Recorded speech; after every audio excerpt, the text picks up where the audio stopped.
মালিক জিজ্ঞাসা করে প্রতিদিন, বান্দা কি কারণে আমাকে ছেড়ে দিলা? হ্যাঁ, রাত 12টা বাজে তুমি ঘুমায় গেলা, মা ঘুমায় গেল, বাপ ঘুমায় গেল, বিবিও ঘুমায় গেছে, পাড়া পড়শি ঘুমায় গেছে। আল্লাহ বলেন আমি তো ঘুমাই নাই বান্দা, আমিও তো ঘুমাই নাই।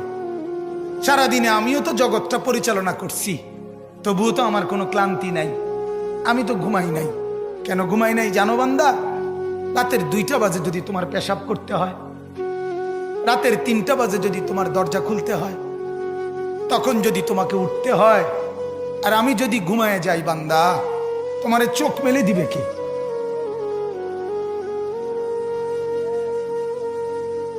এই বাপ, চোখ মেলে দিবে কে?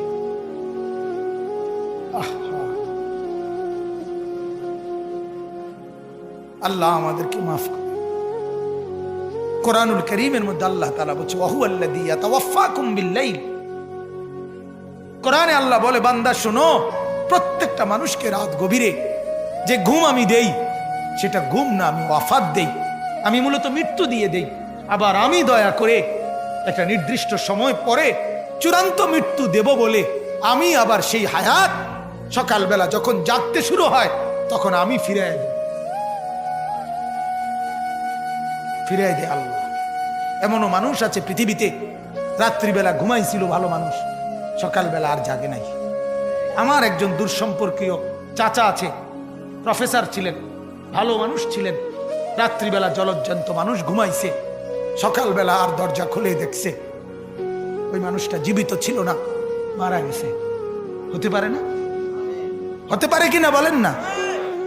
তাইলে বছরের পর বছর, মাসের পর মাস, এই বাপ, বাহিরের কারো চিন্তা করে বাদ দেন। আপনারা যারা বসছেন, আপনাকে বলছি, আপনি কষ্ট করে বসছেন, রাতের 12টা বাজে, রাতের 12টা বাজে, এত কষ্ট করে বসছেন, বিনিময়ে একটু ভাবেন, একটু ভাবেন, অনুরোধ আমার, একটু ভাবেন। আজ মাঝে মাঝে মন চায় আল্লাহর বান্দা মুসলমানদেরকে বুকে জড়ায় ধরে কাঁদি যে বাপ কেন এত ভুল করছেন, আল্লাহকে কেন এত নারাজ করছেন? যার বিবি বেপর্দা, আপনি আল্লাহকে কত পরিমাণ নারাজ করাচ্ছেন। যার স্ত্রী, যার মেয়ে বেপর্দা, আপনি আল্লাহকে কি পরিমাণ নারাজ করছেন।